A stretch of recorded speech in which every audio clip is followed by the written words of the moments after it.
अस्सलाम वालेकुम जी। Goats world TV पर मैं हूं आपका मेज़बान अमजद और आज से जनाब मैं और मेरी टीम एक वीडियोस का एक सिलसिला शुरू करने लगे हैं, जिसमें जनाब आज की वीडियो में आपको बताया जाएगा कि बकरी की फ्लैशिंग कैसे की जाती है और फ्लैशिंग है क्या। इसके बाद जनाब अगर बकरी हीट पर टाइम से नहीं आ रही तो उसके बारे में वीडियो आएगी। उसके बाद जनाब बकरी के क्रॉसिंग के मामलात आपसे डिस्कस किए जाएंगे और उसके बाद जनाब बकरी के 5 महीने मुकम्मल करने में जो मदद देते हैं चीज़ें वो आपको बताई जाएंगी और उसके बाद बकरी की डिलीवरी और डिलीवरी के बाद बच्चे को 1.5 माह तक कैसे संभालना है, ये सारे मामला जो है ना इनके बारे में बात होगी। तो आज की वीडियो में जनाब आपसे फ्लैशिंग के बारे में बात होगी और फ्लैशिंग है क्या। सबसे पहले इस पर बात करते हैं कि फ्लैशिंग है क्या। तो ये है जनाब आपके बकरी को क्रॉस कराने से पहले उसकी तैयारी कैसे की जाए।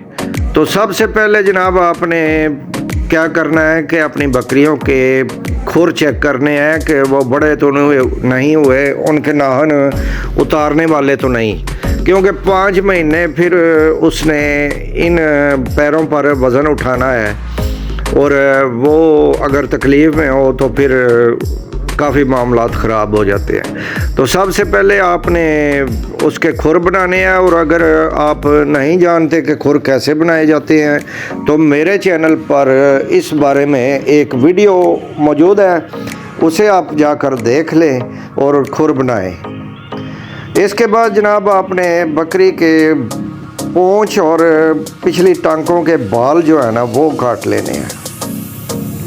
और अगर इसके बारे में भी आप नहीं जानते तो मेरे चैनल पर एक वीडियो मौजूद है जिसमें बकरी के बाल काटना जो है वो दिखाया गया है, तो आप उसे देख लें और अपनी बकरी के पिछली टांगों वाले बाल और पूंछ वाले बाल जो हैं उन्हें अच्छी तरह कैंची से काट लें।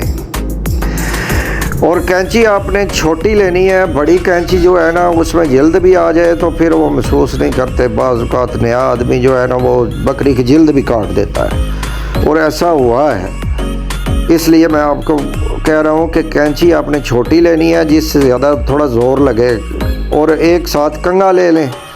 और जैसे मैंने वीडियो में बताया, मेरे वीडियो मौजूद है इस चैनल पर, आप चेक कर लें कि बकरी के बाल कैसे काटे जाते हैं। तो इसके बाद जनाब आपके बकरियां अगर कम हैं, 1 या 2 है या 2, 4, 5 हैं, तो आपने उन्हें अच्छी तरह जो है ना वो सर्फ साबुन से नहला लेना है ताकि जो उनके जरासीम जिस्म पर हैं वो सारे ख़त्म हो जाएं। और अगर ज़्यादा बकरियां हैं तो फिर इस काम की कोई ज़रूरत नहीं। अच्छा जी, इसके बाद जनाब आपने क्या करना है कि एवरमेक्टिन का टीका लगाना है जो कि ज़ेरे जिल्द लगाया जाता है। और अगर इसके बारे में भी आप नहीं जानते तो मेरे चैनल पर इसकी वीडियो भी मिल जाएगी। अच्छा जी, एवरमेक्टिन लग गया उसके ताकि उसके बैरूनी जो कीड़े हैं और उसके जिगर के कीड़े और ओजड़ी के कीड़े हैं जो वो ख़त्म हो जाए।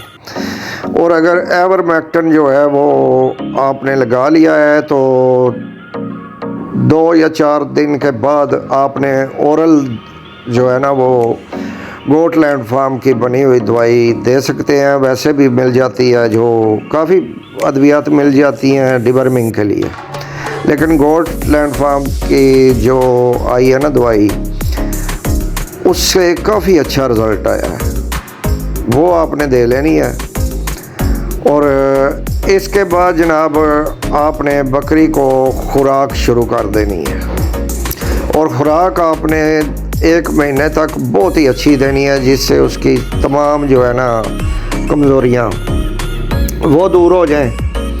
और इसमें अगर हो सके तो ऑक्सी एल का एक शॉट दे दें 5 सीसी, या छोटी बकरी है तो 3 सीसी भी दे सकते हैं, बड़ी बकरी को 5 सीसी लगेगी। और उसके साथ जनाब विटामिन AD3 का एक इंजेक्शन 5 सीसी दे दें तो सोने पर सुहागा हो जाएगा। और اس ایک ماہ میں جو آپ نے خوراک دینی ہے، اس کے ساتھ اگر آپ سیلیویٹ کا ایک ٹیکا لے آئیں جس میں سیلینیم ہوتا ہے، جس سے بکری کے بچے جو ہے نا وہ معذور پیدا نہیں ہوتے، بہترین صحت مند اور موٹے تازے پیدا ہوتے ہیں۔ وہ آپ نے 50 سی سی ایک مہینے میں اپنی بکری کو لگانے ہیں، ہفتے پر ڈیوائیڈ کر لیں کہ ایک ہفتے میں نے کتنے لگانی ہے، تو آپ نے وہ لگا دینی ہے 50 سی سی، اور خوراک بکری کی اچھی کر دینی ہے۔ خوراک پر جو ہے نا وہ زیادہ انحصار کرتی ہے بکری کے، جتنی اچھی اس کی صحت ہوگی وہ زیادہ ایگ ریلیز کرے گی اور زیادہ بچے آپ کو ملیں گے۔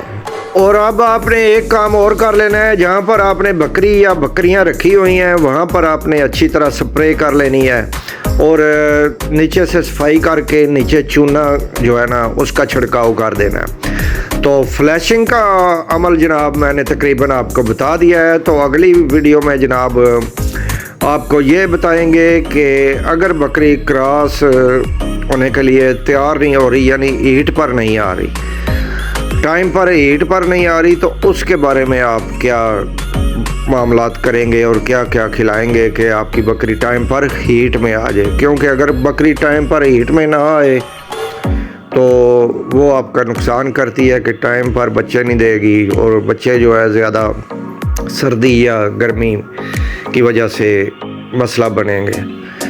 تو اس لیے آپ آج کی ویڈیو میں جناب بس اتنا ہی، ملتے ہیں اگلی ویڈیو میں، تب تک کے لیے اللہ حافظ جی۔